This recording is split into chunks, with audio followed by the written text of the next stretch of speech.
Hey everyone. Tonight we're sitting down with a story that starts perfectly normal. You called a taxi in the middle of the night, just trying to get home. But if everything stayed normal, I wouldn't be telling you this at this hour, would I? Especially when that taxi never brought its driver back. It was freezing outside, and the wind sliding down the empty street sounded like someone whispering right beside your ear. The streetlights flickered like they were trying to warn you, but you were too tired to care. And then, right there in the center of an empty intersection, a taxi flipped its headlights on, like it had materialized out of the thick dark. The door opened by itself, so quietly it didn't even sound like metal, more like something breathing. I don't think you're brave enough to finish this story, so before you start feeling uneasy, take a second, like the video, subscribe to the channel, you know the drill. Now let me ask, where are you listening from? Your bedroom? Your living room? Curled under a blanket somewhere? What time is it where you are? Are you half listening while scrolling? Or did you already turn off the lights, put on headphones, and sit alone in the dark? Good. Go ahead, turn the lights off, get under the blanket, put your headphones on, and let's begin. You walk up to the taxi. The light inside is a faded yellow, the kind you only see in old photos from decades ago. As you step closer, you notice a thin layer of fog clinging to the inside of the windows, like someone had been sitting in that car for a very, very long time. You lean down to look at the driver's seat. The driver has a cap pulled low, head down, not moving. Hi sir, are you still taking rides? You ask. No answer. Just the wind hissing faintly, mixed with this slow, steady breathing. The kind of sound old air makes slipping through old cracks. You shiver a bit, but it's too cold, and the street is too empty, so you climb into the back seat. The door shuts before you even touch the handle. You let out a nervous laugh. Wow, fancy car. Automatic doors, huh? It's the first joke you tell yourself to not freak out, and of course, it doesn't help. You check your phone. Your app said no drivers nearby earlier, and now the ride details won't even load. Blank screen, no name, no plate, no ETA, no destination. You lean forward a little. Sir, do you know where I live? The driver doesn't turn, doesn't nod, doesn't react. His hand on the wheel just grips tighter, so tight the knuckles are pale, like someone who's been cold for far too long. Then the car starts moving. No ignition sound, no engine rumble. It just glides forward. You glance left, then right. The streets are dead. No cars, no people, just wind and the soft hum of tires sliding over asphalt. A chill crawls up your spine. Something feels off, but you can't name it. Maybe it's the silence, maybe it's the missing ride info, or maybe it's the tiny, horrifying detail you just noticed. In the rearview mirror, you can't see the driver's eyes even though he's looking straight ahead. You swallow hard, trying to reassure yourself. Maybe he just likes driving in silence. Older guy, maybe. Then a cold draft brushes the back of your neck, even though the windows are shut. It's too real, too sharp. You sit up straight and glance around the back seat. No one there, just that stale, damp smell, like an old car no one has sat in for years. The taxi reaches a three-way intersection. It should turn left, toward your home. Instead, it turns right. You lean forward, louder this time. Sir, that's the wrong way. Nothing. No flinch, no reaction. And then you notice for the first time the driver's cap is tilted oddly to one side, like there isn't a real head underneath it. Just space. You're about to speak again when a dull thud comes from the trunk. Soft, but unmistakable. Like someone knocked. From inside. You freeze. The taxi keeps rolling deeper into a dark road with no houses, no lights, no signs of life. And that's when it hits you. You didn't get into a taxi. You got into something pretending to be one. The car glides through the night, headlights slicing through pale, milky fog, the kind that reminds you of the breath of someone who just died. You tighten the seatbelt, partly because you're cold, partly because something in you is screaming that you shouldn't be here. The driver sits exactly the same, head bowed, cap low, no breathing changes, no shifting, no glancing at mirrors. If it weren't for the stiff hands on the wheel, hands that look more like carved stone you'd think had been asleep for hours. You try again. Sir, can you hear me?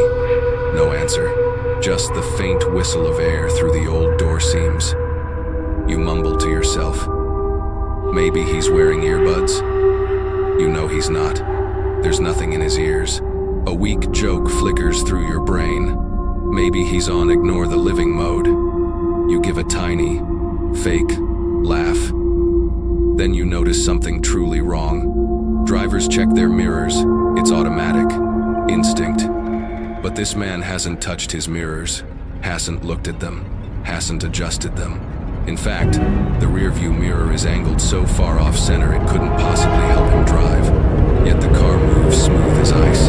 When the next streetlight flashes across the mirror, you see your own reflection and nothing else. The space where his face should appear is empty. Your heart skips. You blink.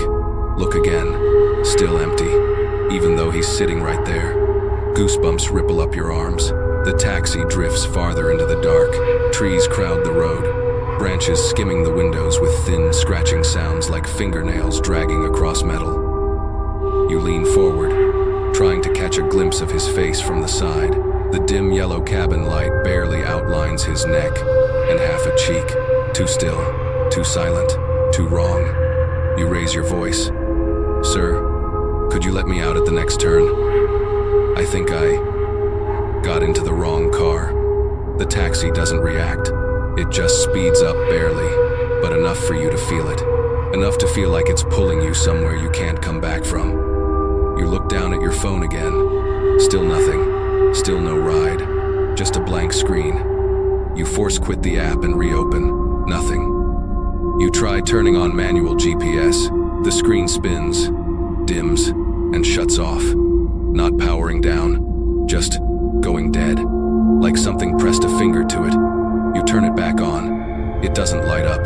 Okay, no way my phone died already. You check the battery. 78%. Your breath catches. The wind outside gets stronger. Somewhere near the car, you hear metal rattling like a loose license plate flapping in the wind. You look out the right window. Nothing. No people. No houses. No lights.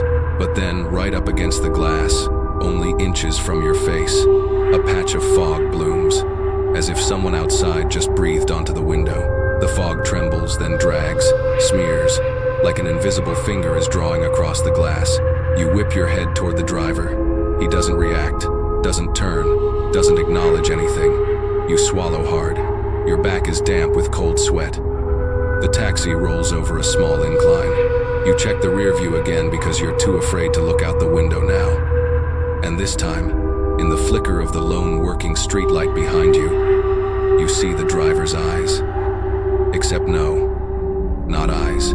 Just two hollow, black pits like something had sucked all the light out of them. You jerk upright, your throat locks, and then for the first time since you got in, the driver moves. Not his head, not his shoulders, just his mouth.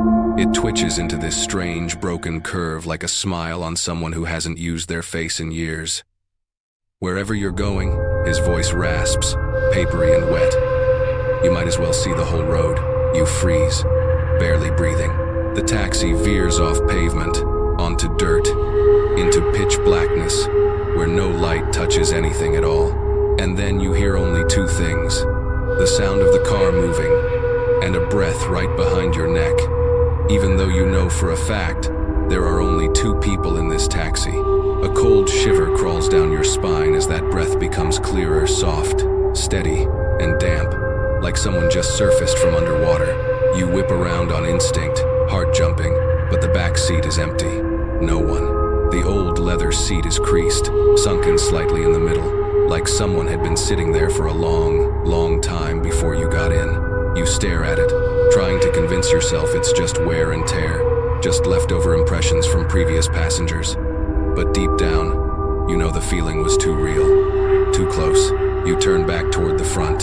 The driver hasn't moved, his head still tilted, cap pulled so low you can only see a shadow where his face should be. You swallow hard and try to lighten the mood. Two people breathing like there's a third? That's gotta be the most eco-friendly way to share oxygen, huh? A forced laugh. No answer. The taxi rolls deeper down the winding dirt road, thin forest lines both sides, tall, dark trunks packed close together like they're leaning in. The headlights sweep across each tree, every pocket of darkness in between, revealing flickers of shifting silhouettes that look like they're watching. You don't dare look too long. Every glance makes the darkness outside feel like it has shape. The taxi slows, just a little, so soft it feels like it's gliding over mud. The wheels crunch through dry leaves, then shift to a faint wet squelch. You glance down at the floor. Water, droplets falling from somewhere above. Sir, is the car leaking?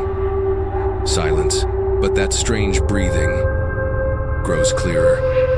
You lean down and touch the floor, but jerk your hand back the second your fingertips graze it. The water is ice cold, with a faint, earthy smell, like freshly dug soil. Suddenly, the headlights blink off. For half a second. Just half a second. But it's enough. In the rearview mirror, you see the silhouette of someone sitting directly behind you. No face, no eyes, just a figure, upright, staring straight at you. The lights blink on again. The back seat is empty. Your breath stutters, sweat breaking across your forehead. No, it's fine. I'm just seeing things. You say it automatically and even you don't believe it. You lean forward and raise your voice. Sir, stop the car. Let me off here. Nothing. But the driver's hand on the wheel tightens, fingers pale, brittle looking like bone. You snap upright. Sir, stop the car. Still nothing. Only that heavy breathing this time brushing your left ear. Even though you're alone back there, you whip around again, empty, no one there. But the seatbelt behind you is tightening, slowly, 1 inch at a time, as if someone invisible is pulling it across their body. Your eyes widen. No, that's impossible. The belt snaps into place with a hard jerk, and the soft click echoes like a scream inside your skull. You whip forward, voice trembling. Sir, someone's in the back. The driver doesn't respond, but his shoulders lift slightly like he's laughing. Not a human laugh, not even a sound you'd call a laugh. More like a wet, strangled hiss, the kind of sound someone makes when their lungs are full of water. You press yourself against the door. Your hand finds the handle.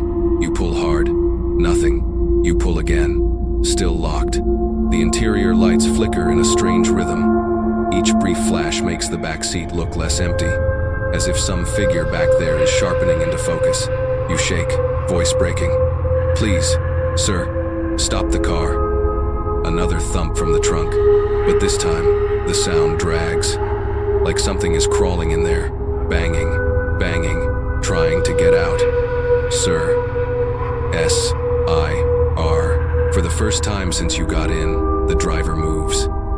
Slowly, so painfully slow. He tilts his head right, then left, like he's cracking a neck that hasn't been used in a very long time. Tiny snapping sounds. 1, 2, 3. You hold your breath. Then he turns just enough for you to see the side of his face gray, cold, drained of anything alive. Don't worry. His voice is so shredded you'd swear his vocal cords have rotted. It's sitting in the back. To watch the road. You go still. The road ahead is black as the inside of a cave, and the taxi keeps plowing into it. The car pushes deeper into darkness thick as ink, the headlights barely reaching more than a few feet before being swallowed whole. No other engines, no streetlights, just the unnervingly quiet hum of the motor and that wet, sloshing sound under the wheels like they're rolling over mud or something softer. You fight the urge to turn around, but the sensation of someone sitting back there, leaning forward, staring at your neck, gets stronger, sharp as a cold breath pressing against your skin. You inhale, trembling, trying to keep your voice steady. Sir, seriously, if the car's breaking down, let's stop. This road, you don't finish. The driver suddenly lets go of the wheel with one hand.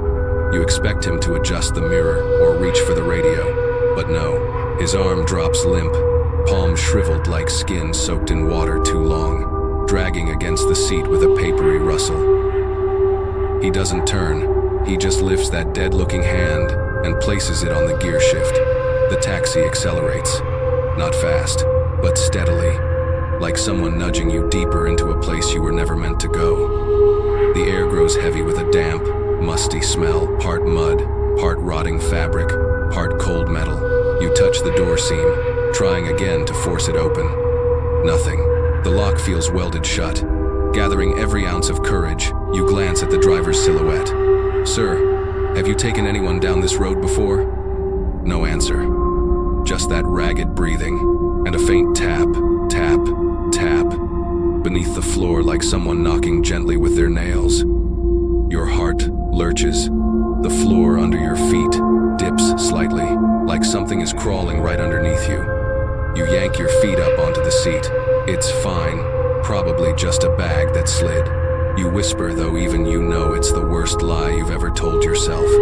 Then you remember your phone. You try it again. The screen turns on. Relief floods your chest almost enough to make you cry, but it lasts less than 3 seconds. The screen shows only one thing, a map. Not Google Maps, not the taxi app, a faded, dirty topographic map smeared with what looks like soil, like a photo pulled from a diary buried underground for years. On it, a single red dot blinks, slowly, then faster, then violently. Your location, but instead of a street name, it displays 3 words, "Don't look back." Your body locks. You don't dare look at the backseat. The driver moves again. He lifts one bony finger, long, dark, charred-looking nail, and points at the rearview mirror. You follow his gesture. The mirror is fogged over, but on that fogged surface, a message appears, written as if by a freezing fingertip. Don't talk to it. You can hear your heartbeat pounding so hard it feels like it might tear straight through your chest. "Who is it?" you whisper, even though you know you shouldn't ask. A desperate joke flickers across your mind. Oh, great. This ride comes with a 3rd passenger, but I'm not sure the fare comes with a discount. You let out a shaky, manic laugh, the kind people make when they're trying to prove they're not losing their mind. For the first time, the driver answers you. He doesn't turn. He doesn't check the mirror. He just speaks, voice hollow like wind pushing out of a cave. The back seat. You stop breathing. It's there. You frown. But I don't. And then you feel it. Right behind your neck, a stream of cold air. Not wind. Not imagination. Breath. Human breath. But not the kind that comes from someone alive. It's damp, moldy, like the exhale of someone who's been buried for a very long time. You shake, but you don't dare lean away, terrified of brushing against whatever is breathing behind you. "Sir, please stop. Please stop the car." Your voice cracks. Then the driver says something that freezes your blood. "It followed you in when you opened the door." Your lungs clamp. The breath at your neck strengthens, as if the thing is leaning in, pressing closer to your ear. You squeeze your eyes shut, hoping it will disappear. But no, it whispers, a thin voice, sliding straight into your skull. "Don't look." Your eyes snap open. The driver murmurs, almost like a warning. "Do what it says." You tremble, whispering, "Sir, do you know what it is?" The air in the taxi thickens, heavy enough for you to feel your lungs drowning. The driver replies, "The last one I picked up." You go utterly still. The taxi keeps plunging into the darkness, and you're trapped between 2 truths. In front of you sits a driver with no face. Behind you breathes someone who's dead.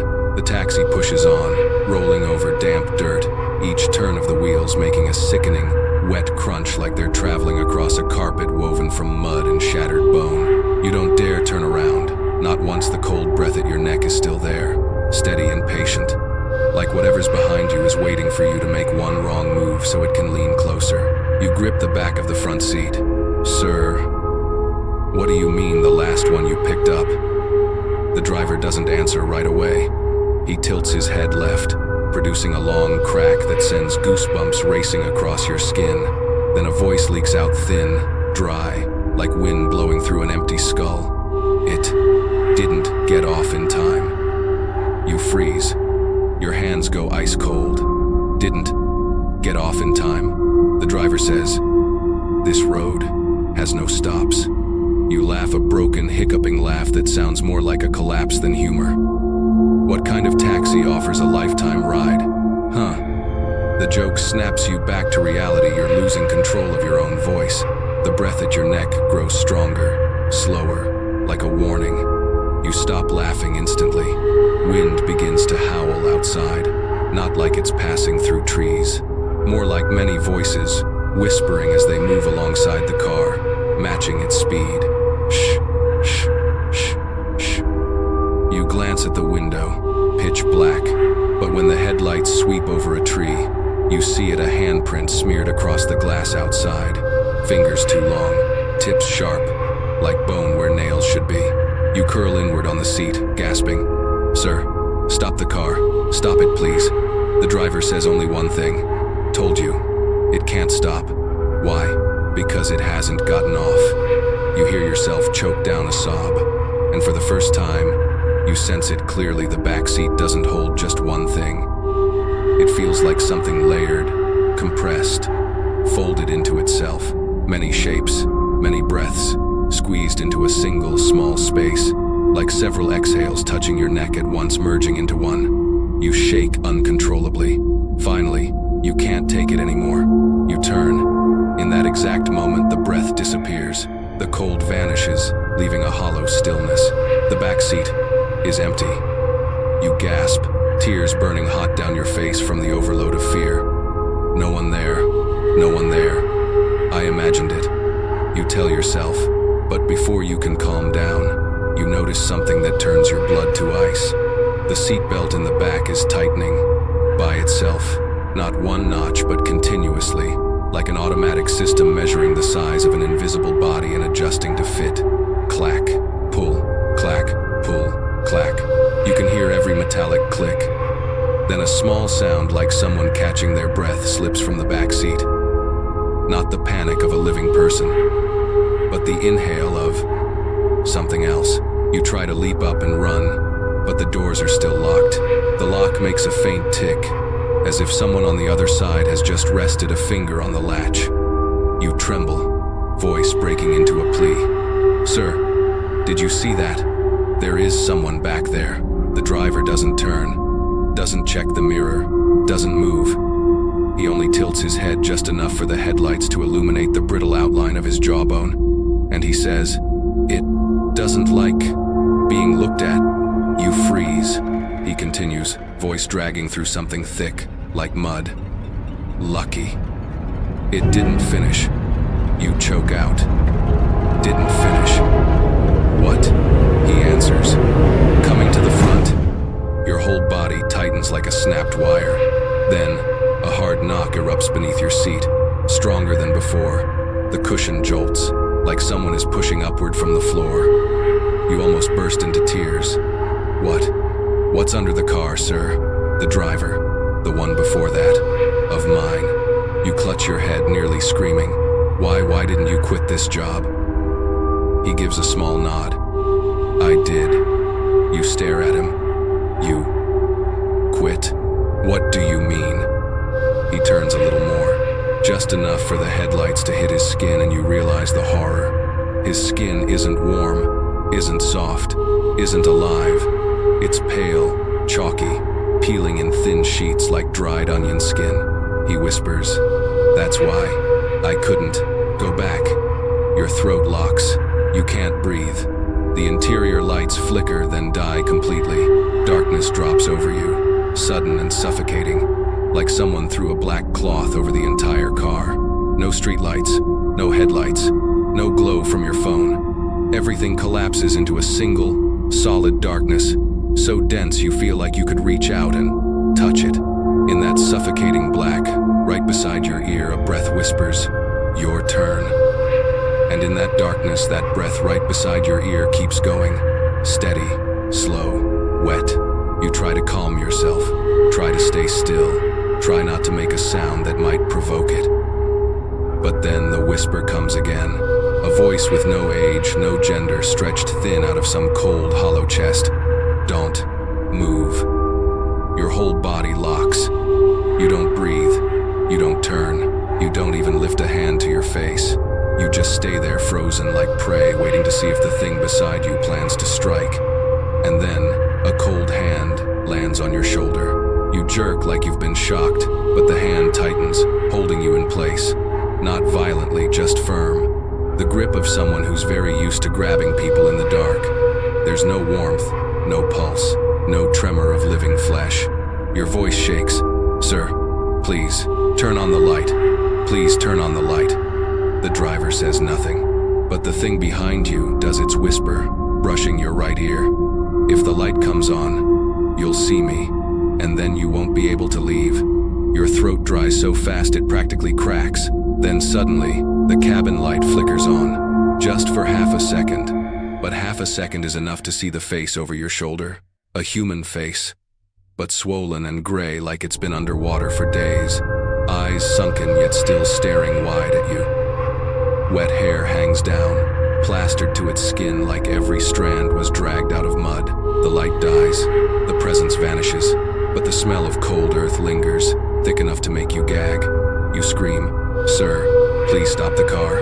No reply, but you hear the driver's knuckles crack as he squeezes the wheel so hard the bones protest. Then the headlights flare back on and the sight in front of you drains the blood from your face. The dirt path is gone. Now the taxi is rolling down a narrow trail lined with old cemetery stones, some leaning sideways, some covered in moss, some cracked open, like someone tried to break out from inside. You gasp, "Sir, where are we? Where is this?" The driver speaks softly. "Where it wants to go." You shudder. "It? Who is it?" He presses his lips together, then breathes out a whisper thin as smoke. "The last passenger I picked up. The night it died." Your chest tightens until you feel you can't inhale. You're saying, "It died in this car?" He nods, a slow nod, stiff like the movement of something long since dried out. "Died, but didn't get off." You clutch your head, shouting, "Then why do you still drive? Why pick anyone up?" He murmurs, "I don't get to choose anymore." You shiver. That isn't something a living person would say. A bitter, helpless joke flickers through your brain. I guess that's why taxi companies never list a final passenger. Huh. You let out a weak, trembling laugh. That laugh makes the entire car fall silent. Even it stops breathing. The headlights sweep across a large gravestone there, smeared across the face of it.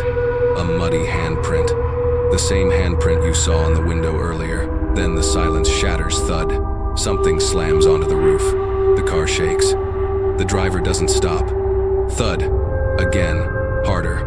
Like something's climbed up top, dragging something heavy across the metal. You scream, "Sir, something's on the roof." The driver answers, voice brittle as crumbling dirt. "It's looking for a door." You pant, panicked. "Looking for which door?" He replies, "The door in." No sooner does he say it, the door beside you jerks violently, something pulling from the outside. The lock rattles, clicking like it's about to snap. You slam your hand against it, holding it down. No, no, no, no. A tapping sound hits the glass next to your head, right where your skull is resting, knocking from the outside. You're seconds away from crying. "Sir, please, open the door. Let me run." The driver answers slowly. "Open it." And it goes in first. You go in after. Your throat closes up. Then what am I supposed to do? That's when the driver turns his head just enough for you to see his face twisted, gray, eyeless, lips pulled into something that isn't quite a smile, more like a ripped slit curving upward. He says the words that turn your bones to ice. "Don't open." Before it does, you stammer. "It opens the door. For what?" He lets out a raspy laugh. "To switch places." You go pale. "Switch? With who?" He answers. "The driver." And at that exact moment from the back seat, a freezing hand clamps onto your shoulder again. The hand tightens, not hard, but enough to freeze every muscle in your body like you've been plunged into ice water. You don't dare turn, don't dare breathe, don't dare move even a millimeter. It doesn't breathe against your ear anymore. It's silent, completely, utterly silent. And that silence is what nearly drives you insane. You cling to the edge of the seat, voice trembling. Sir, it has my shoulder. The driver doesn't turn, doesn't flinch, doesn't acknowledge you. He keeps staring ahead, eyes vacant, fixed on the narrow road threading through the center of the graveyard. His voice rasps. Don't startle, you choke. How am I not supposed to? He replies. It's checking.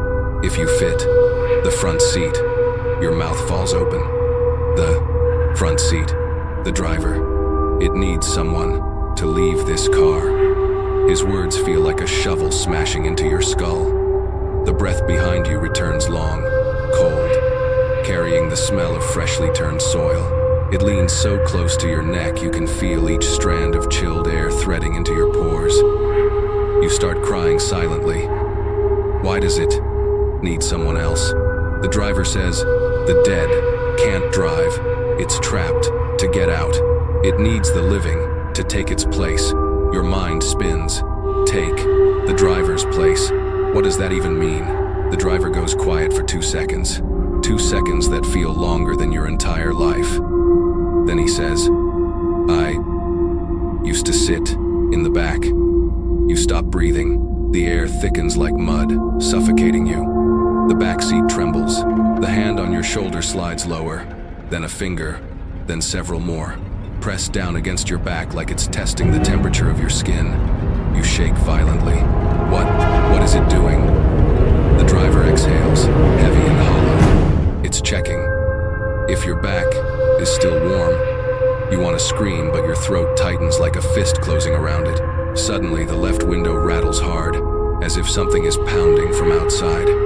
Thud, thud, thud. You jerk your head toward it. In the flickering headlights, you see a hand gripping the top edge of the glass, shriveled gray skin, black hooked nails. You choke. There's another one out there. The driver. They walk this road every year, bringing someone back. Your blood turns to ice. Bring who back? He answers, whoever fits. The empty place. A sharp crack echoes behind your head like someone's neck being forced into alignment. You stop breathing. You force yourself not to turn, but in the rearview mirror, you see a shape. No face, no eyes, just a human silhouette sitting directly behind you, leaning slightly forward, like it's studying the back of your head. You whip your gaze to the front, terrified that if you look for even one more second, it'll be inches from your ear. The driver suddenly says, "Don't look at it in the mirror." You swallow hard. Then what do I do so I'm not replaced? His answer comes instantly, like he's been waiting for this question. Get to its place before it gets to yours. Your skin crawls. It has a place? Where? The driver stares dead ahead. The engine weakens, as if the car is entering a place where even metal fears to move. Its old grave. A cold wave shoots down your spine.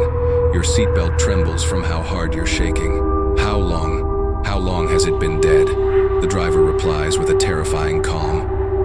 As long as I've been driving. It's been clinging. You freeze. Sir, how long have you been dead? He breathes out this time. His breath is pale, thin, visible in the air like fog. 11 years. Your entire body shrinks in on itself, as if trying to escape your own skin. The hand on your shoulder tightens slightly, cold, soft, but strong enough to feel almost living. Then it crawls up your neck. Its thumb presses under your jaw. Fingers settle at the back of your skull. You don't dare move. Hot tears slide down your face. Through your clenched teeth, you whisper, "Sir, what does it want?" The driver's voice grinds like dirt collapsing into a grave. It wants to see if your neck fits. The front seat belt. You feel it, a frozen fingertip lifting your chin as if measuring you. You tremble violently, breaking apart. "Sir, please. I don't want to die. Please." The driver delivers the final warning of this moment, the one that makes your heart stop. Then don't let it open the front door. Your breath catches. Why? He replies. Because if it opens, that door, first, the driver's seat, will be empty. And right then the front door lock clicks, like something just tried it from the outside. Click, click. The front lock lifts one notch at a time, as if long nails are wedging it upward. Every vibration crawls across your skin. You whip your head toward the front right door. Outside is pitch black, only drifting white fog like someone's breath on the glass. But you hear it, scraping along the frame, slow, steady, deliberate. You scream, "Sir, it's there. It's opening the door." The driver's voice rises from his rotting throat, barely human. "Don't let it open." You're shaking. How? It's outside. His reply, "Keep your hand on the lock. Don't let go." Your trembling hand clamps onto the door lock.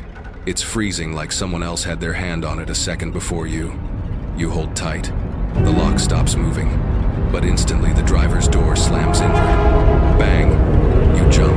The driver still doesn't flinch. That door shakes again, this time in steady, violent bursts like something is pulling with both hands. You're crying now. It wants the driver's door, but why that door? The driver answers without hesitation. "Because it wants my seat." Your throat closes. The air grows wet and thick, like moisture rising from an open grave. It wants to sit in the driver's seat. To get out? The driver. Yes. You sob, voice cracking. But if it sits there, then who? The answer comes whisper soft, like wind slipping through a tomb's cracks. Whoever called the car takes its place. Your stomach lurches so hard you nearly retch. The cold hand on your neck tightens not enough to choke you, but enough to remind you there are no good options left. Another slam rocks the driver's door. Bang! You scream. "Sir, hold it shut." The driver doesn't answer, doesn't move. Then the horror hits you. He isn't holding the door. He isn't doing anything. He is waiting. "Sir, you're letting it in." You cry. He turns his head slightly, the gray, dying side of his face catching the weak beam of the headlights. Tired. 11 years. The hand behind you squeezes as if agreeing. You scream. Not taking anyone's place. Not taking anyone's seat. The driver. Too late. It chose you the moment you open the door. You want to cry, but the grip on your neck keeps you from breathing. And then, the worst thing happens. The driver's door begins to open not because something pulls from outside, but because the lock flips by itself. Click, click. You see it clearly. The driver isn't touching it. Nothing is touching it. The lock moves on its own. The door opens a crack.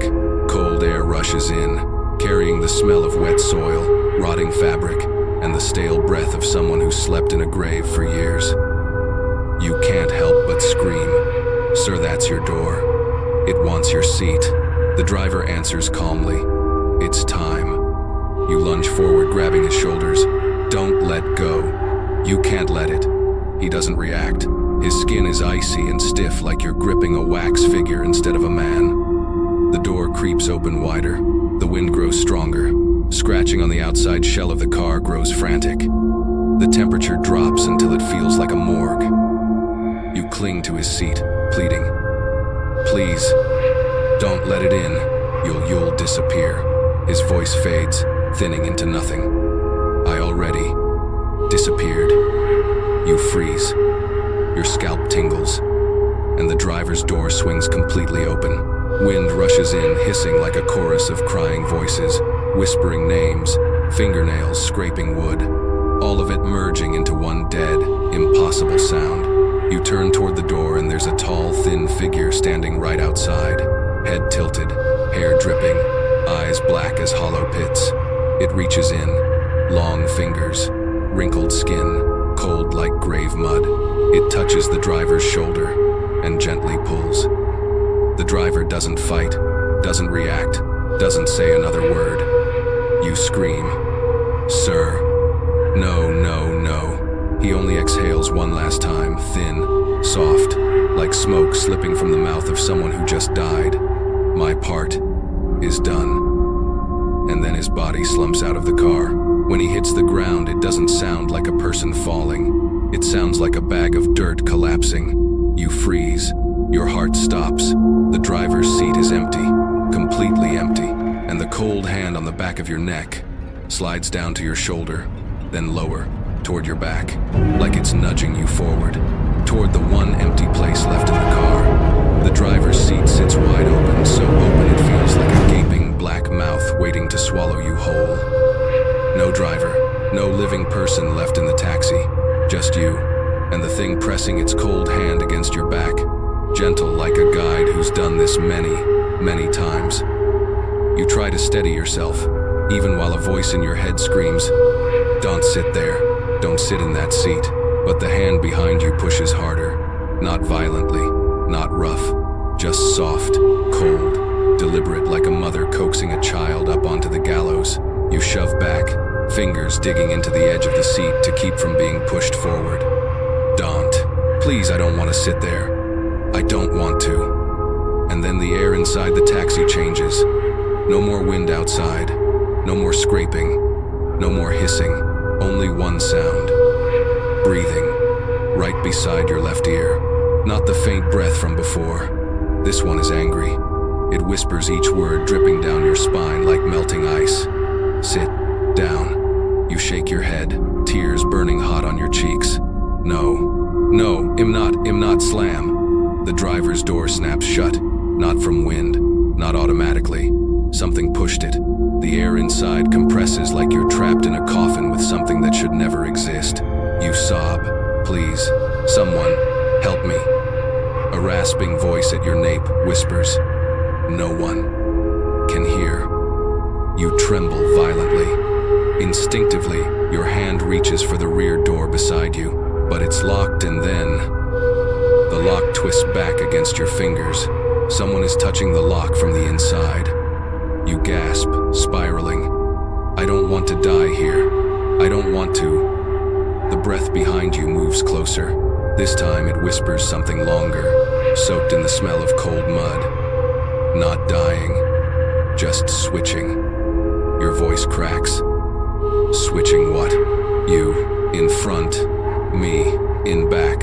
Your entire body goes numb. If I sit in the driver's seat, then the driver, the voice answers, calm in the worst possible way, goes back to my place. You shudder. Your grave? It doesn't answer. It just places a second hand on your back. Two hands, wet, cold, pulseless, but strong. They push you toward the driver's seat. You slip forward, your feet scrambling for traction, but the muddy film on the floor makes you slide. No. You claw at the seat back, trying to hold on. But then another arm wraps around your neck from behind. Thin, lithe, but with the crushing force of metal jaws. You scream through tears. "Please, I don't want to drive. I'm not sitting there. A desperate joke flickers through your collapsing mind.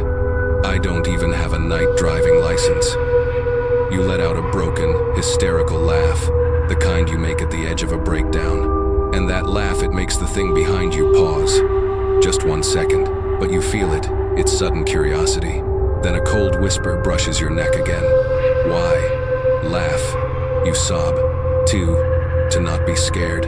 It replies, "Being scared is right." And then the hand on your throat lets go. You barely have a breath of relief. When, wham, two other hands slam into your back, hurling you forward into the driver's seat. Your chest smashes into the wheel. The horn bleats a long, warped cry, like the sound of a grave being opened. You slump against the wheel, gasping, dizzy. You lift your head and see the rearview mirror. The backseat is dark, but inside that darkness a face tilts slowly into view. No eyes, mouth torn open from cheek to cheek, skin swollen like it spent weeks underwater. It stares straight at you in the mirror, and it smiles. Most of its teeth are gone, but the grin stretches wider than anything human. You jolt back, nearly kicking the gas pedal. A cold sweat coats your spine. Then the voice comes again, right above your skull now. No mirror needed. In the right seat now. You stammer. I didn't agree. It whispers. No need to agree. Just need to sit. You lunge for the driver's door, shaking all over, trying to wrench it open. But the lock turns again. Locks. And this time it turns from outside, like someone is holding it shut out there. You turn your head, and there's a figure standing right up against the driver's window. No face, no gender, just wet, hanging hair and arms that seem too long, palms pressed to the glass, as if it's waiting for you to take the driver's place completely. The hand on your back settles onto your shoulder again. Light, but firm. Drive. You freeze. D-drive. Where? The voice answers low, deep, like soil shifting inside a grave.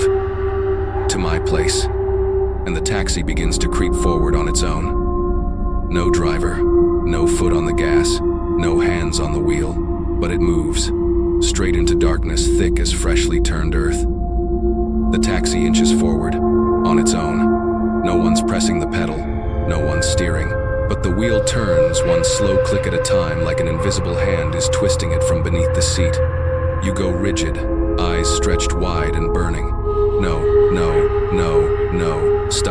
stop, but the car doesn't listen. It moves with a mind of its own, or worse, obeying someone else's. You smack the door, the dashboard, the steering wheel, none of it matters. The taxi glides forward, unnervingly smooth, slipping between crooked gravestones on both sides. Cold wind leaks through the imperfect seals, carrying the smell of damp soil and rotting burial cloth. Your throat is sand dry, and behind you that icy hand returns to your shoulder. Slow, patient. Moisture gathers on your skin where it touches you cold, like something pulled straight from underground. You start crying, voice cracking apart. Please, don't make me drive. I can't. I don't want to. I don't want to take anyone's place. A whisper folds into the wind, right at your nape. No need to drive. You stiffen. Then what do I have to do? The voice replies. Just sit. A shudder tears down your spine, tears rolling down your neck. No, I'm not staying here. I don't want to die. And suddenly the voice changes, no longer thin, but deep and muddy, like earth being shoveled. Not dying, just trading. Your breath stutters. Trade. With who? With me. You gasp. And where will you go? The voice leans cold against your ear. Outside. Outside. Those two words electrify your scalp. It doesn't want peace. It doesn't want release. It just wants out. Out of the car. Out of whatever holds it here. And to get out, someone has to sit in its place. The driver's seat. You tremble uncontrollably as the wheel turns itself without your touch. Ahead, the headlights reveal a low, sunken patch of land, scattered wooden stakes, rotted and broken. Like the remnants of a grave that was dug up, you breathe hard. Don't take me there. Please don't take me there. The voice behind you. Reach my grave. And I leave. You jolt. I'm not switching. I won't take your place. It replies. You got in. That means you agreed. You scream. I didn't know. I didn't know anything. Cold breath spills down your neck. Everyone says that. Your entire body shakes so violently the seat trembles with you. Up ahead, a silhouette stands in the middle of the path. Not a normal person, not the same thing that banged on the door earlier. This one is tall. Very tall. Its head nearly brushing the dead branches above. The headlights hit it, but the light slides off its body like off a sheet of black fabric. No reflection, no shape. It has no face, just a hollow pit where one should be. The taxi keeps moving, as if it's not there. You scream, stop, stop, there's someone. The whisper behind you, not someone. Your breath catches. The figure doesn't move, doesn't shift, just stands there, arms long and slack, nearly touching the ground. The car rolls forward, 30 meters, 20, 10. You squeeze your eyes shut, bracing for impact, but nothing. You open your eyes.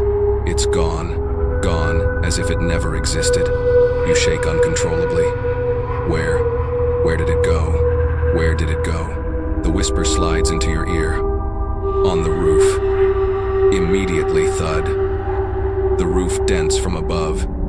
The entire taxi shudders like something heavy was dropped onto it. You scream, covering your head. Don't. Bam, bam, bam. Footsteps, quick, frantic race across the roof, like claws scuttling over metal. Then silence. You gasp, heart detonating in your chest. But the silence lasts only 4 seconds. Wham! A deeper blow hard enough to cave the ceiling several centimeters right above you. You scream silently, clutching the wheel like it's the only safe thing left. The breathing behind you changes, no longer steady, but quick, eager, hungry. You stammer. What does it want now? The voice behind you thickens, like water spilling from a coffin. To come in. You burst into tears. Why does it want to get in? The answer comes instantly. Because the door is about to open. Your eyes fly to the driver's door. The lock is turning on its own. Locked, unlocked. Click. The door cracks open. Cold air floods in, and the stench of wet soil sweeps into the cab, the smell of a grave freshly opened. You scream, slamming your hand against the lock. No, don't open, no. But just then the back seat thrums. A hand no longer thin swells up between the seams of the seat. Wet, bloated, with long black nails, it clamps onto your shoulder and pulls, hard. You scream, latching onto the wheel. The dashboard anything but the force only grows. Stop. I don't want. Please stop. The voice behind you snarls, harsher now. Sit. Down. Suddenly the interior lights flicker bright, and in that split-second flash, you see a face, inches behind you. You can't turn your head, but you see it anyway. Eyes rolled white, mouth ripped open to the ears, hair plastered to its swollen face, neck bent at an impossible angle. It whispers so soft, yet heavy enough to crush your spine. Close. The light snaps off. The driver's door swings wide open. Cold wind slaps your face like a whip, and a figure stands there, watching you, waiting. The hand behind you tightens once more. A whisper. Your turn. Now. The taxi barrels toward the gaping grave ahead, only a few dozen meters left, and the driver's seat waits for you to fill the space. The wind ripping through the open door stings your face like needles. The figure at the doorway doesn't step in, it waits, like a host expecting you to walk willingly into your designated place. You don't dare turn around, but the pulling force behind you doesn't stop. Gentle but sure, cold but determined. If you falter for even a second, you know it'll drag you fully into the driver's seat. You brace both hands against the wheel, body shaking violently. Please, stop. Don't pull me. I'm not taking anyone's place. The breath against your neck returns not cold this time, but wet, like someone just rose from muddy water. The whisper stretches, thick and slick. Not taking, just borrowing. For a while, your whole body trembles. How long is a while? Until I leave this place. You bite your lip so hard it splits. Metallic blood floods your mouth. The taxi keeps gliding down the dirt path, shivering with every rut. You peer through the windshield. The grave is fully visible now, not big, not small, but the soil all around it looks overturned, like it was dug up recently, then hurriedly packed back down. On top of the mound, there's something, white, soft, like a piece of cloth, or a burial shroud someone tossed there. You shake your head over and over, trying to hold yourself together. No, we're not going there. Stop the car. Stop. But the brake pedal doesn't move. It's rigid, like someone wedged a stone underneath it. You scream, don't take me to that grave. Don't. The breath at your back presses closer. So close it feels like its head is resting on your shoulder. It whispers, must go. so I can leave. You choke out. If I go there, does that mean I'm gonna die here? The reply comes like wind blowing from the bottom of a deep well. Die. Or not. Depends on you. Keeping. The seat. You freeze. K. Keep. What seat? Driver's seat. Ice floods your veins. Your whole body feels plunged into a tub of freezing water. Ahead, the shape standing beside the driver's door begins to bend down. Slowly. So slowly. Its head tilts inside the car, wet hair dragging over the doorframe, almost brushing your cheek. You stammer, Don't come closer, don't. But it moves anyway, closer. When its face finally slips out of the darkness, you almost stop breathing. Its skin is wrinkled like someone who's soaked too long underwater. Its eyes have no pupils, just two deep, dripping hollows. And its mouth isn't a mouth. It's a slit torn from cheek to cheek, like someone ripped it wider so it could smile. And it does. It smiles at you. Smiles like it's already claimed you. The whisper behind you rises again. Sit. In front. You scream from pure survival instinct. I'm not sitting there. The cold hand on your shoulder tightens a warning, but then off to the right, in the soft soil around the grave, something moves. A hand, pushing up through dirt, then another. They clamp onto the edge of the mound, pulling something up. A body, hauling itself out of the earth. Your jaw drops until no sound comes out. The figure is wearing the exact driver's uniform the old driver wore. Empty eye sockets, a shattered jaw, dirt smeared across the face. He climbs out like someone who suddenly remembered. He wasn't finished. You shake violently. No. No way. He stands, staggering, chest caved in, clutching something black in one hand, something you recognize instantly. The driver's cap. He lifts it, puts it on, then turns his face to you. His hollow eyes seem to swallow the headlights. His ripped mouth curls into a monstrous smile. He whispers clear as if he were beside you. Your turn. You jerk upright in terror. No, I am not sitting there. I am not driving, but the force behind you shoves hard, and you slide straight toward the wheel. Your head slams the dashboard, lights exploding in a violent flash. In that flash, you see all three. The figure at the door, the thing pushing from the back seat, and the one crawling out of the grave. All of them staring at you, waiting. The taxi reaches the grave. 10 meters. 8. 5. You cling to the steering wheel like it's a lifeline. Please. There has to be another way. The whisper behind you speaks slow this time, like it's actually thinking. A way exists. You whip around, eyes wide. What way? Tell me. The voice answers. You must choose someone else. Your heart drops into a pit. Someone else. Who? It whispers. The first person. The car. Meets. And right then the headlights sweep up the road. A figure, walking, far ahead. A living person. Someone the taxi is heading straight toward. Your eyes go wide. Your heart beats smashing against your ribs. In the buggy yellow wash of the headlights, a lone figure trudges down the dirt road, completely unaware that behind them, a taxi full of things that shouldn't exist is hurtling straight toward them. The light catches their silhouette. A man, a woman, you can't tell. Just someone shuffling forward, shoulders hunched, moving like they're exhausted. You choke out. No.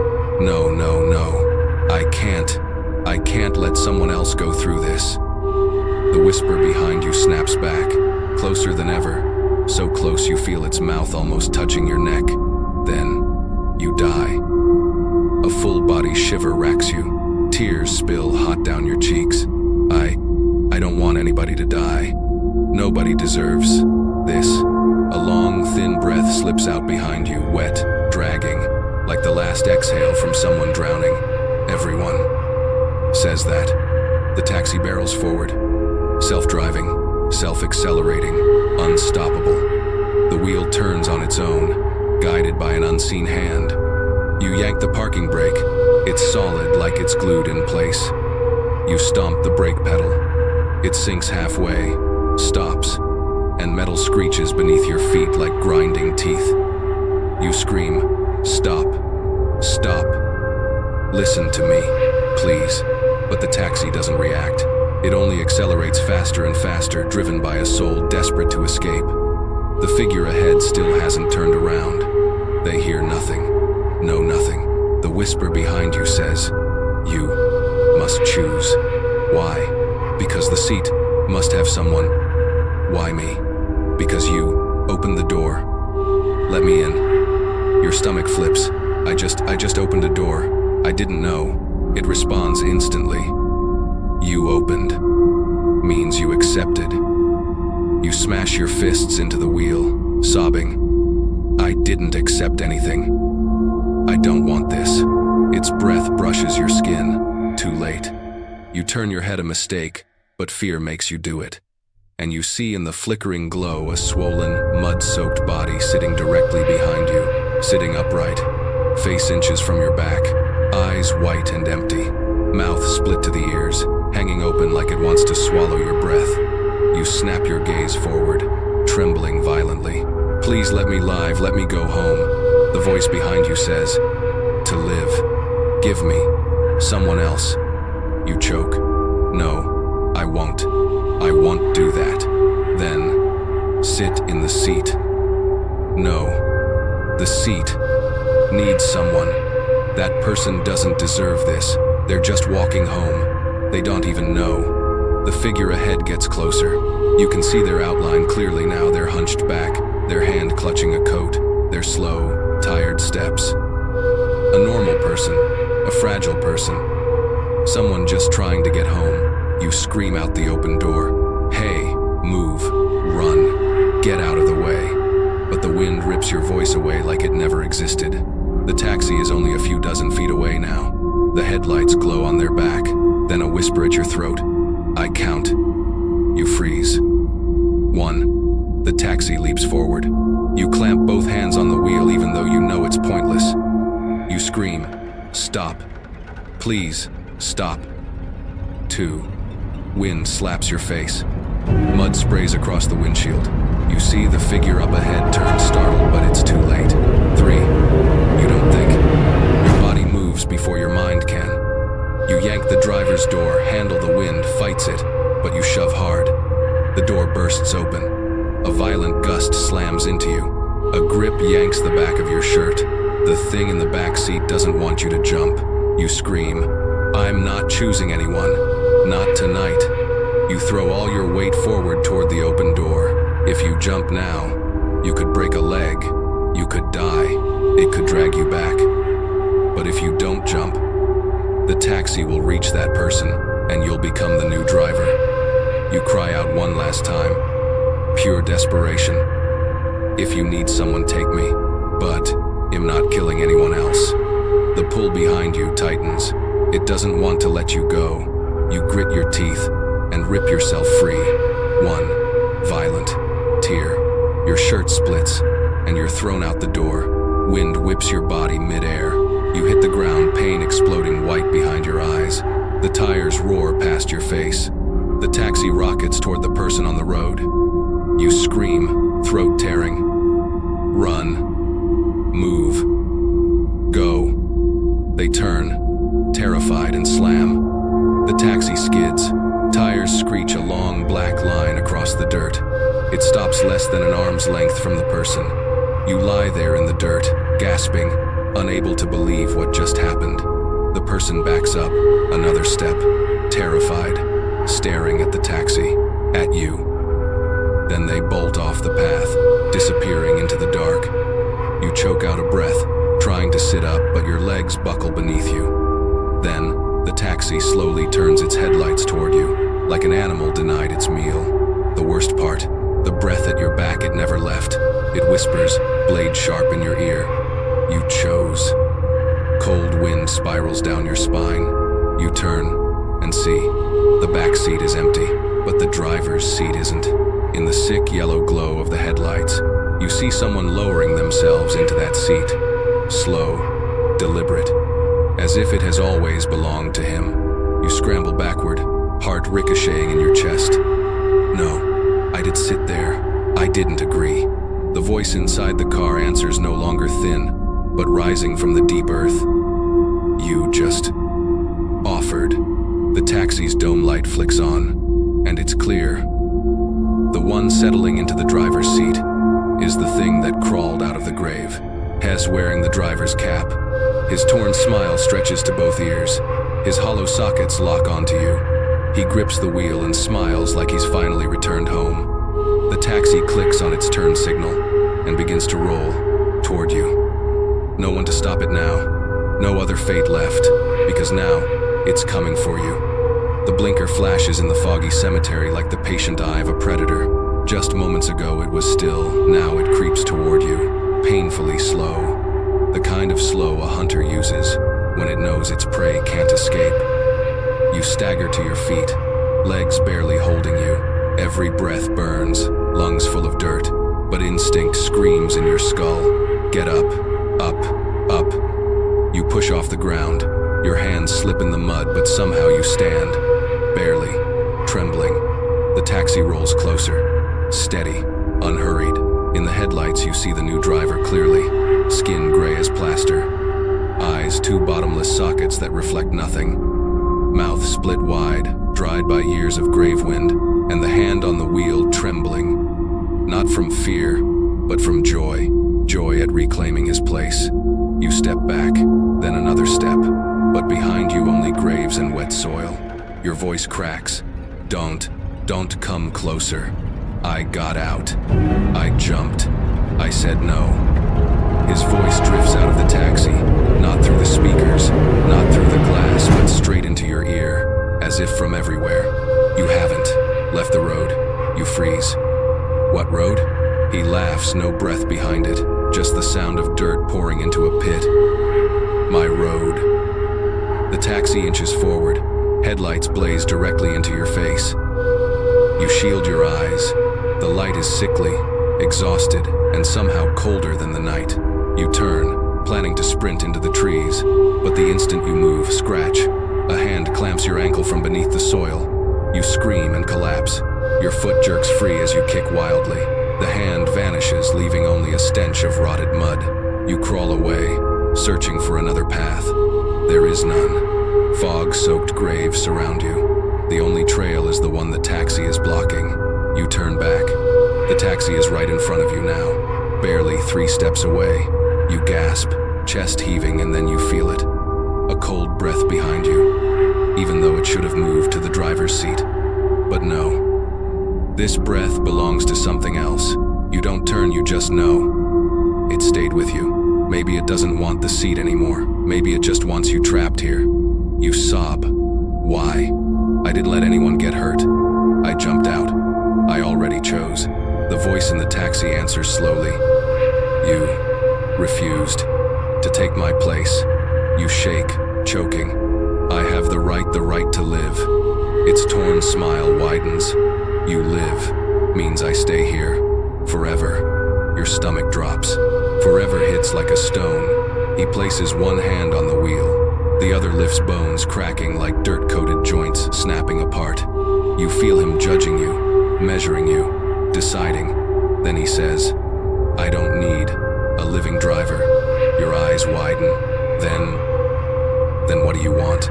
He bows his head, almost delighted. I want someone who stops running. You step back, and your spine presses into something soft, cold, wet. You whip around. A face is inches from yours, a woman's face. Or what used to be. Half her left cheek has rotted away. The right half drips, hair matted with mud.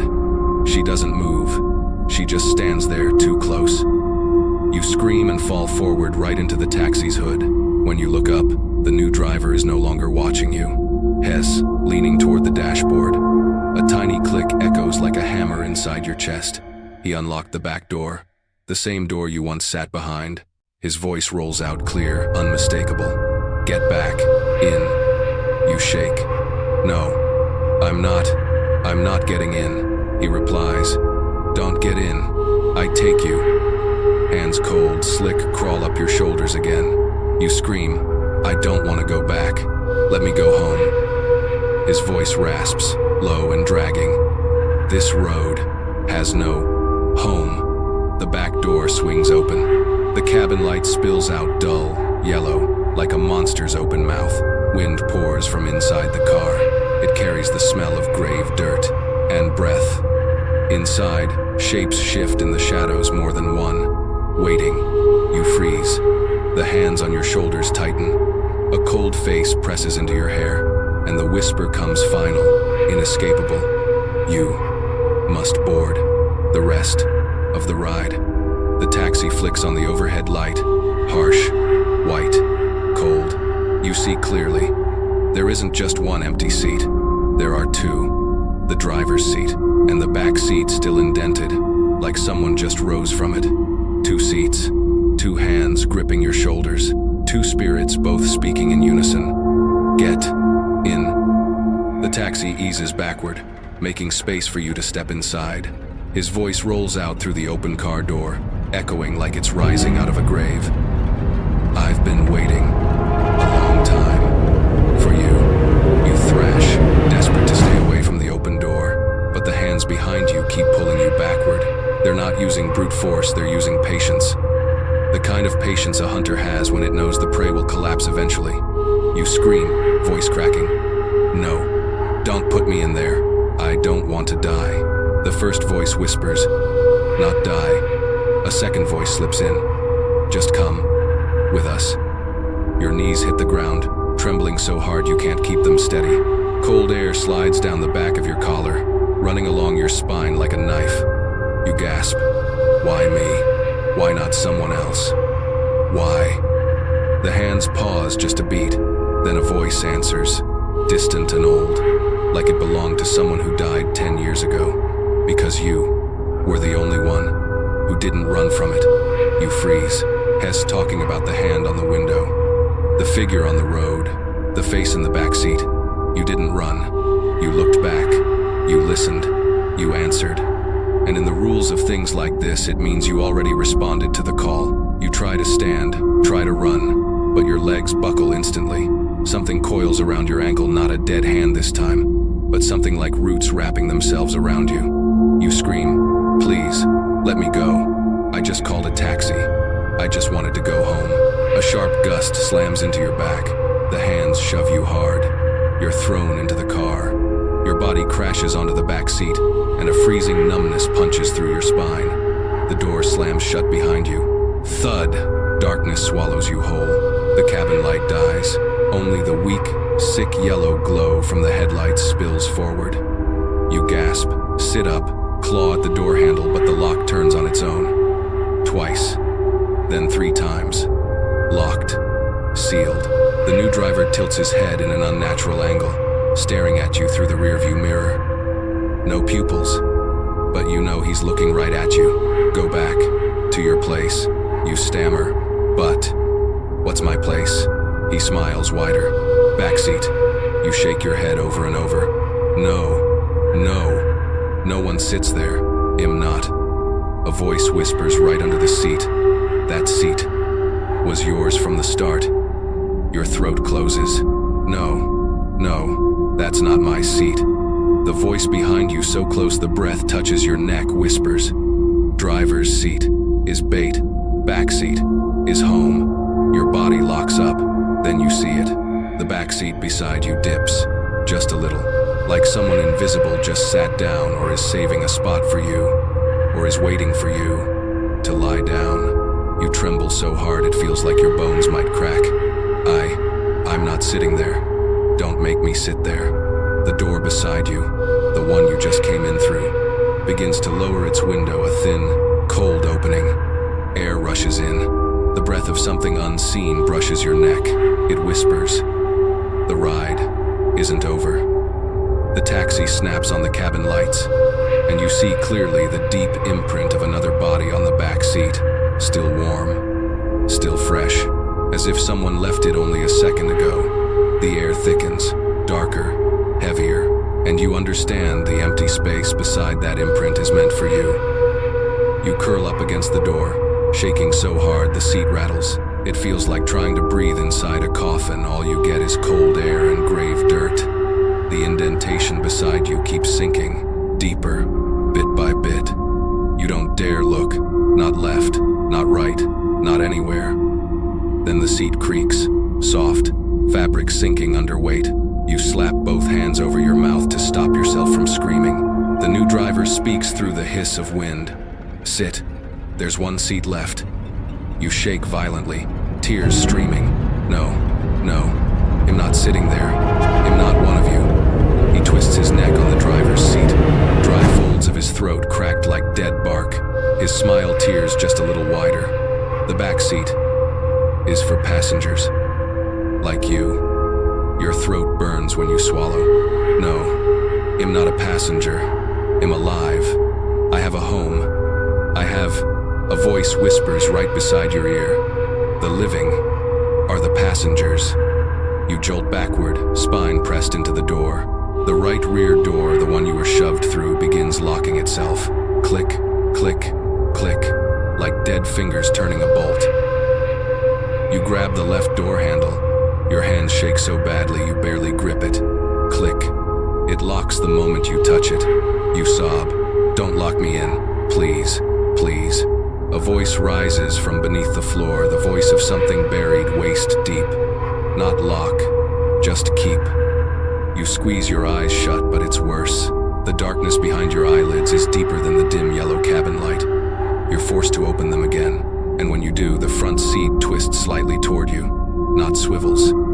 Twists like the body in that seat is turning its entire torso around. His face sunken, wet, packed with crumbling dirt, peers at you through the gap between the seats. He speaks, each word dragged from the bottom of a pit. If you don't sit, then I pull you. You choke out a scream. No, I don't want that. Don't pull me. Ice-cold pressure clamps your back, hands tightening. You feel them. One hand on your left shoulder, another on your right, and a third hand gripping your side. You almost faint. You cry, don't pull me. A breath presses against your neck, wet and freezing. The seat has been yours since you opened the door. You gasp, clawing for any escape. I opened it because I thought it was a real taxi. I didn't know. A second voice drags itself into the air. Those who know don't escape either. A third voice beneath your feet, lying flat under the floor, groans. When you get in, you're chosen. You grip your head. No, I don't want this. I don't. The seat beside you suddenly sinks hard as if someone just dropped onto it. You flinch and turn before you can stop yourself a mistake. You see a face, blurry, but real, right next to your shoulder. Pale, floating in the darkness, no eyes, only two leaking pits. Its mouth, not open, not closed, just bent, like the jaw is broken. You scream until your throat burns raw. No, you kick the door, kick the front seat. It doesn't help. A soggy hand like one left soaking in water for weeks crawls onto your thigh. Its fingers leave black, wet streaks on your clothes. The new driver rumbles, his voice so low the seat trembles. Sit down. You shake your head wildly, almost unable to form words. Not sitting. Not. Inside the taxi, every voice, the old driver, the new one, the water-swollen girl, the thing under the floor, the thing beside you merge into one long, freezing command. Sit down. Then the whole taxi jolts as if something heavy landed on the roof. Your head smashes the ceiling. Stars explode across your vision, and then above you, you hear it. Clack, clack, clack. The sound of fingernails scraping coffin wood.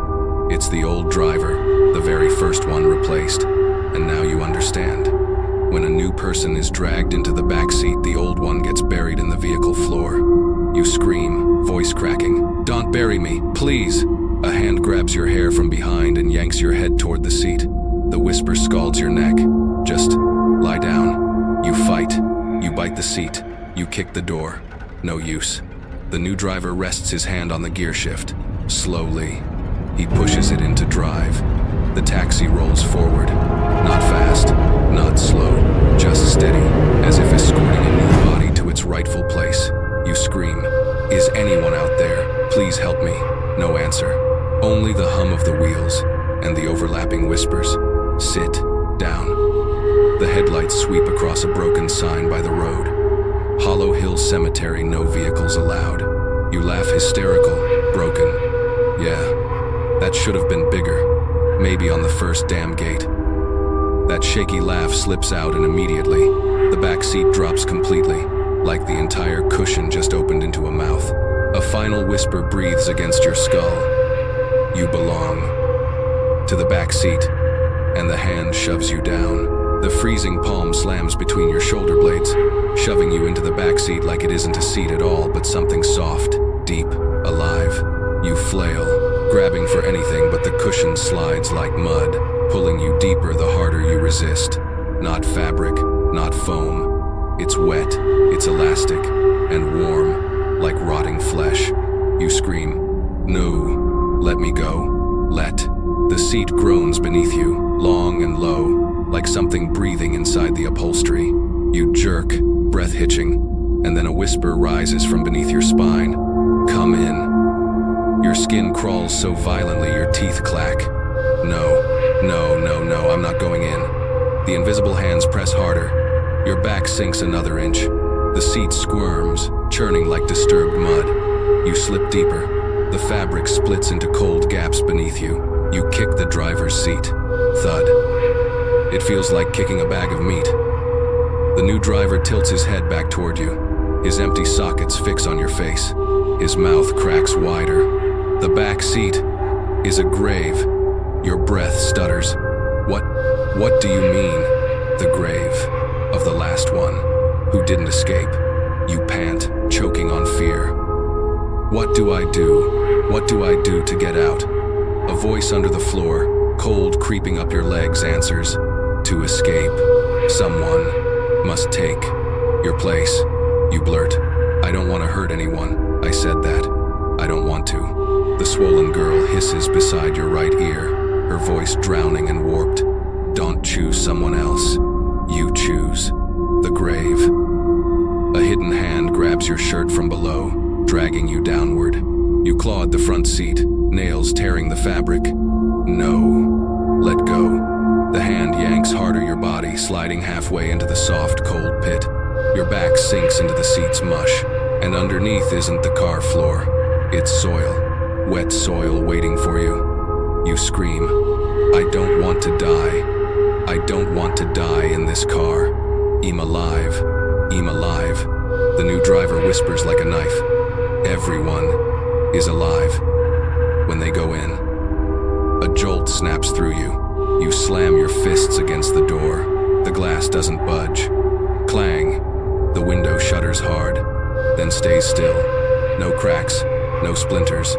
Like the glass belongs to the cemetery, not the car. Outside the window, through the fog, a face presses right up against the glass. White eyes, mouth moving, as if saying, come in. You jerk back, but you can't. Your spine is already being dragged downward. The taxi sinks on the right side, sagging under the weight of something crawling up from the floor. You scream through broken breaths. If you want someone else, go find them yourself. I'm not giving anyone up. No one dies for me. I'll get out myself. Silence. Everything inside the taxi freezes. Even the hands pulling you stop for a single beat, like they're surprised. Then a voice, no. Several voices layered on top of each other rise from every corner. Escape yourself. You swallow. Force breath back into your lungs. Try to keep your voice steady. Escape myself. I won't hurt anyone. If you want me, then take me. But don't touch anyone else. A deep rumbling breath slides from behind you, louder than the wind. You want to escape? Alone? You choke out. Yes. I'm not dragging anyone down with me. The air turns colder. Headlights flicker. The hands on the back seat stop pulling, but the floor vibrates beneath you. Whatever's under there doesn't like your answer. The smell intensifies. Soil, mud, rot. A low voice sounds like the old driver whispers right against your neck. No one escapes alone. Your head spins. Then what do I do? No answer. just the scraping sound outside. Shh, shh, like dry grass being dragged across stone. You turn to the window and you see him. A person, a living person, shining a flashlight at the taxi. A real human voice, not a ghost, calls out, "Hey, you okay in there? What are you doing?" The flashlight lands right on your face. Their eyes widen. You don't even get the chance to say, "Don't come closer," because the moment they step toward the car, every light in the taxi dies. Dozens of cold hands clamp onto your shoulders. Layered voices murmur, "Another has come." A hand rises from the back seat and touches your throat. You scream, "No, don't pick them. I told you don't hurt anyone." But the voices chant together, "You don't choose, we choose." The rear door swings wide open. Wind blasts in, and the person outside the living one moves closer to the doorway. Right as the taxi lights snap back on. White, harsh, cold like the fluorescence in a morgue. The person outside stumbles back, shielding their eyes. "Hey, hey, what the hell? What's going on in there?" A living voice, and terrified. You want to shout, "Run, don't come near the car." But a freezing hand clamps around your throat so hard you swear a bone might crack. A whisper brushes the nape of your neck. Quiet. You try to force a word out. Don't. A dead finger seals your lips. The voice slices like a blade across wet stone. Quiet. Or I pick them. Now. You want to cry.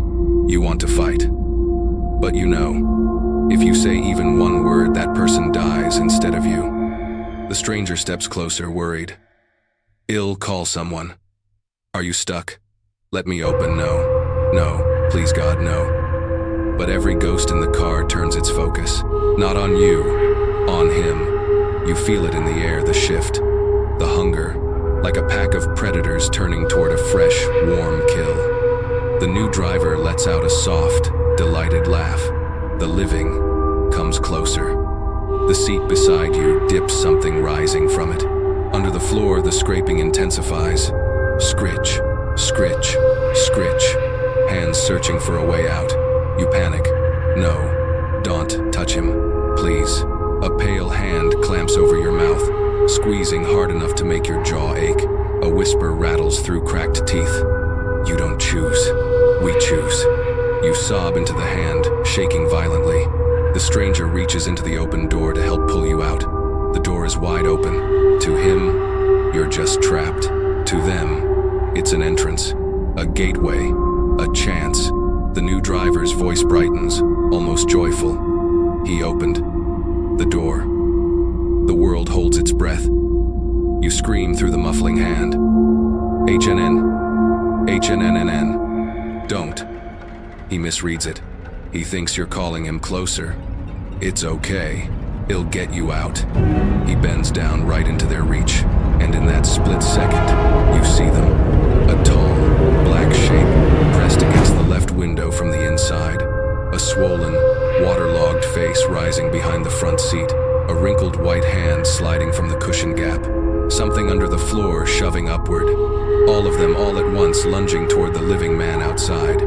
You scream, strangled and raw. "Run, run," but it comes out as a warped breath under the hand smothering you. The stranger extends his hand deeper, fingers inches from your shoulder. A warm hand, a living one, and you know, if he touches you, a dead hand will latch onto him instead and drag him under. You snap forward with everything you've got and bite down on the hand covering your mouth. Crack! You don't know if you bit flesh or wet earth, but the ghost shrieks, brittle and piercing. Triple A. The whole taxi shudders. Hands grab you violently, enraged. In that one instant, you lunge forward, slap your hand on the doorframe, and scream with every last shred of air. "Rue, don't come closer." The stranger reels back in horror. What the? You scream again. "Run. This car isn't real." A blast of cold wind hits your face like the ghosts punishing you for ruining the hunt. The stranger stumbles back, one step, another, then turns and runs as fast as he can toward the main road. But, you cue, a voice whispers into your left ear. He runs. Then you. Replace. Invisible arms tighten around your chest.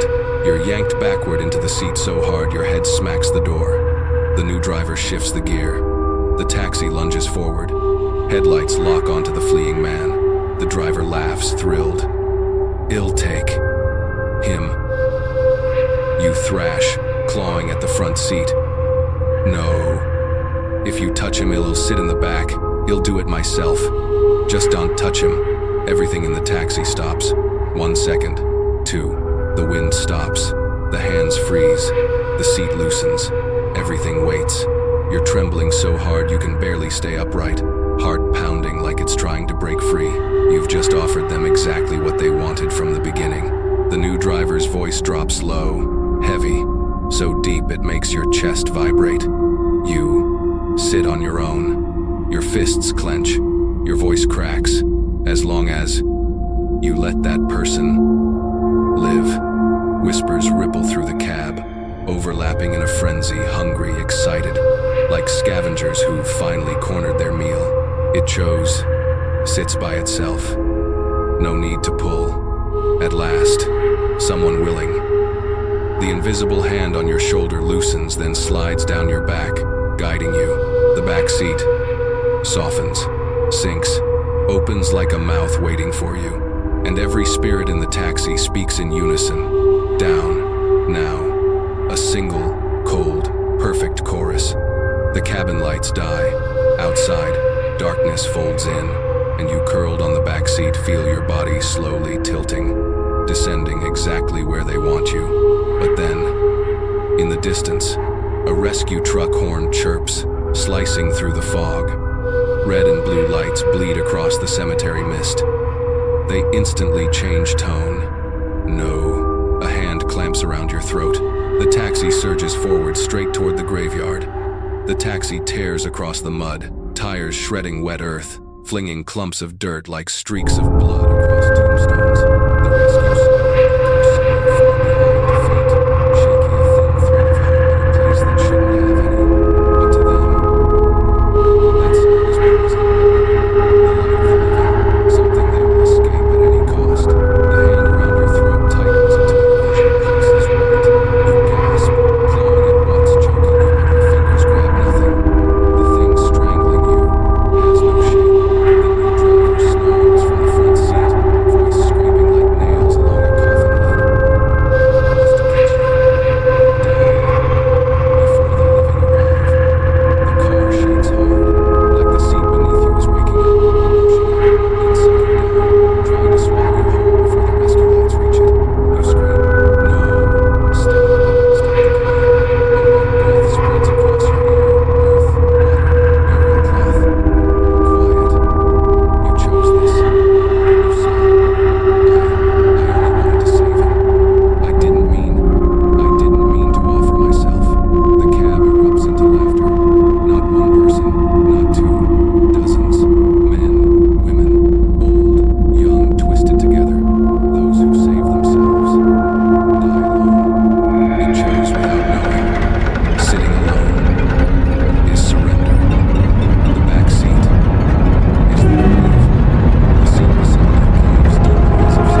buckle immediately as if you've just crawled out of a fever. He grabs your arm. Easy, easy. Are you hurt? You shake your head, but in your skull, something echoes from below the earth. The ride isn't over. Goosebumps explode across your skin. You spin toward the mass grave. The fog is still thick, but something about it feels wrong. You squint, your heart pounds. There's a track, a long one, like something was dragged across the ground, from where the taxi sank, straight toward the trail leading back to the road. A dragging trail. Deep, heavy, fresh. Your voice shakes. Look there. The rescuer lifts his flashlight. The beam cuts through the fog. He squints. What is that? He kneels, touching the dirt. Looks like something got pulled along, but no tire marks. Weird. And the instant he lays his fingers on it, thud. A dull, heavy crack pulses up from the earth. The fog trembles. The rescuer jerks back. What was that? Ground shifting. Your breath stutters. No, it's coming up. He snaps toward you. What is? Who? He shines the light deeper into the fog. The beam hits the drag mark, and then you both see it. A hand, black, soaked in mud, pushing out of the ground, then yanking itself back under, fast, like it sensed the light. The rescuer screams, "What the hell?" You scream too. Run, but he steps closer, squinting into the fog. Is someone buried down there? Is someone alive? No. Your scream rips your throat. That's not a person. It's what was after me. But like every well-meaning living soul, he still wants to help. He crouches lower, the flashlight cutting through thicker fog, a rustling sound. Then another hand bursts up, grabbing at the earth. Jesus. He stumbles back not far enough, because something else rises. A face, not fully shaped, just white, dead eyes, and a black, open mouth. It looks straight at you. You fall backward, nearly collapsing. Its voice, the one you thought the living light had burned away, pulls itself through the fog. E-O-U-E-E-E-E-N-O-T-F-I-N-I-S-H-E-D. Your legs give out. Cold air rolls up from the grave, circling you both. The rescuer's voice shakes. That thing isn't human. Jesus Christ. You were right. Before he finishes, crack. A violent blow slams the ground. The soil splits down the middle. Both of you bolt. You can barely breathe. Run. It's coming. But the rescuer keeps glancing back to make sure you're following, slowing both of you down. You scream, "Don't look back. Just run. Don't stop." You sprint toward the rescue truck's red-blue glow. But the moment your foot hits firmer ground, you hear it. That sound. Click, click, click. You freeze. You know that sound. The nails tapping on the roof of a car. The old driver's nails. The rescuer whispers, "What's making that sound?" He turns. You scream, "Don't." Too late. Behind you, through the fog, a tall, thin shape pulls itself fully out of the earth. Fog clings to it like smoke rising from an open grave. Its eyes are milk white. Its mouth torn to the ears. Its body drenched like it crawled from a river. It stands, watching you both. But it doesn't go for the rescuer. Not once tonight has it chosen the innocent bystander. It steps toward you. You stumble back. No. I got out. I did.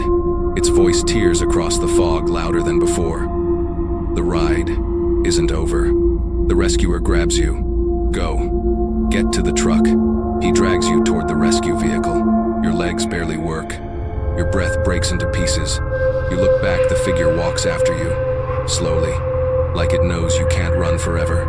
Fog thickens. Air tightens. Wind vanishes. Its voice follows. "Get in my car." Your heart collapses. "I'm not getting in. I'm not going back. I'm not." The rescuer flings open his truck door. "Get in. Now." You climb in, collapsing onto the seat. He jumps into the driver's seat and slams the door. Immediately, a black hand smacks the window. Thud. Both of you scream. He starts the engine, slams the gas. The truck jerks and tears toward the road. You clutch your chest, gasping, staring out the side window. In the flashing red light, you see the figure standing in the middle of the road, head tilted, and behind it a taxi. No lights, no plates, sliding forward through the fog, not driving in, not coming from anywhere, just appearing, like something summoned it. The taxi, the one you watched sink into the earth, is gliding toward you, like a shadow, like it never left you at all. The rescue worker's voice shakes. That thing, it's following you. You don't dare turn around, but you know, it still wants you. Not just one of them, every single thing that lived inside that car. Your voice trembles. Please, just drive. Don't slow down. Don't let it get close. He nods, slams the gas. But you check the side mirror and your stomach drops. The taxi is right behind you. Not fast, not slow. Exactly matching the tow truck's speed.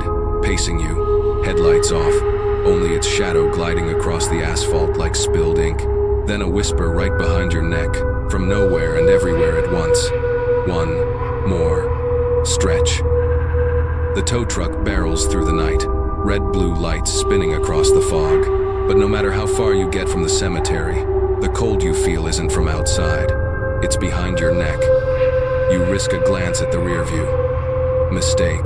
The black taxi stays on your tail, no lights, no engine noise, no tire sound. It just glides, skimming the road like a shadow cut loose. The rescuer grips the wheel so hard his knuckles go white. It's not letting go. It's right behind us. What the hell did you get into? You gasp for air. I don't know. I just called a cab. I just wanted to go home. He slams a fist into the wheel. Why's that thing stuck to you? Why? You cut him off, voice cracking. I wouldn't give it anyone else. Anyone alive who hears that sentence knows instantly what you've been through. The rescuer presses his lips together. Doesn't ask more. Fog thickens. Streetlights dead. The two of you drive through darkness like a nightmare you can't wake from. Then you hear it. A soft tack, tack, tack. Not from the truck, from the rear window. You turn slowly, inch by inch, every muscle locked. A hand grips the glass. Black, long, clawed fingers, water dripping. You scream. Drive faster. It's on the truck. He floors it. The truck howls. Headlights stretch the road open ahead. But the hand doesn't fall. It holds, then climbs higher. 3 long scratches drag down the dusty glass.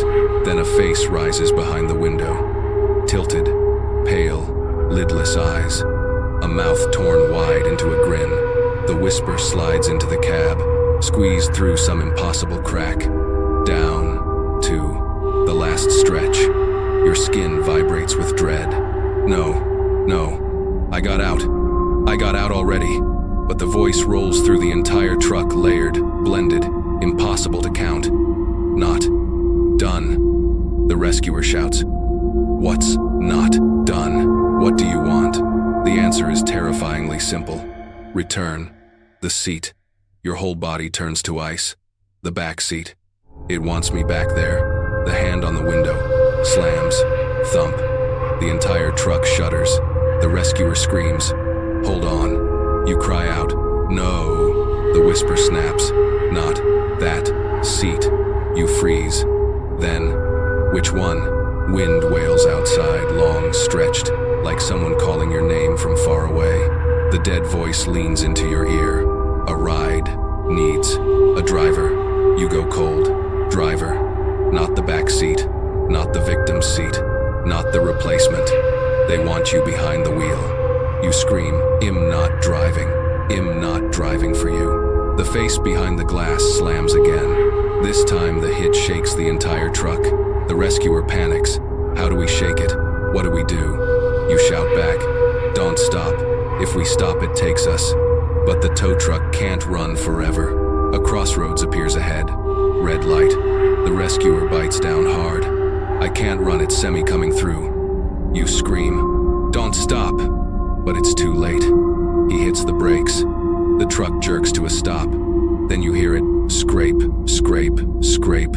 Something climbing onto the roof. The rescuer's voice is barely a whisper. It's on top. You shake. Don't open the door. Don't look outside. Hold the doors. Hold bang. Something heavy slams the roof. The truck rocks. The rescuer flicks the dome light on, and the light just makes the fear sharper. You hear dragging a long metallic screech, fingernails raking steel. You grab his arm. If it rips the door open, run. Don't look back. He stammers. What about you? You shake your head, tears burning. I can't outrun it. A low grunt from the roof, then a hiss. Come, drive. The light turns green. The rescuer doesn't hesitate. Foot slams to the floor. The truck rockets forward, nearly lifting off the ground. You look back. The thing slides off the roof, hits the glass, clings to the back like it's skating on the road. You panic. It's still on. It's still there. I don't know what else to do. Speed climbs. Wind screams. You're thrown against your seat. The figure slams the rear window. Thud, thud, thud. Cracks spiderweb across the glass. The rescuer screams. It's gonna break through. You shout. Turn. Hard. He'll fall off. He jerks the wheel. The truck whips left. You're hurled sideways. Your head hits the door. When you lift your eyes, the rear window is empty. Your breath shakes. It fell. It fell. He swallows. You sure? You glance at the mirror, and a face is suddenly pressed to your window from outside, at 80 kilometers per hour. You don't even manage a scream. It freezes inside you. The face stretches, hair whipping, mouth gaping, those white, dead eyes locked on you. It says, voice shredding itself into the wind, your turn to drive. You collapse down into the footwell. The rescuer yells, we're almost there, hold on. You look up, the hospital lights blaze ahead, bright, human, real. You almost sob with relief. The truck skids into the ER bay. Tires shriek. Retwy IP. Both of you are thrown forward. He lunges, flings your door open. Out, go, inside. Now, you spill out, collapsing to cold tile. Hospital lights blind you. People rush, voices blur. Safe, you think. Until the rescuer stares behind you, horrified. Hey, man, look, behind you. You turn. The tow truck's rear door is opening by itself. No wind, no one touching it, and from the dark inside, a final whisper leaks out. The ride never ended. The voice drifts back, but it doesn't fade. Not completely. You collapse at the hospital entrance, cheek to frozen tile. Sweat, tears, dirt, cold breath. And just before they drag you inside for emergency care, you see it through the drifting fog in the parking lot. A black taxi, no plates, no lights, parked, waiting. The back door cracked open just a sliver, an invitation. A last whisper brushes the shell of your ear, soft as wind. Your turn.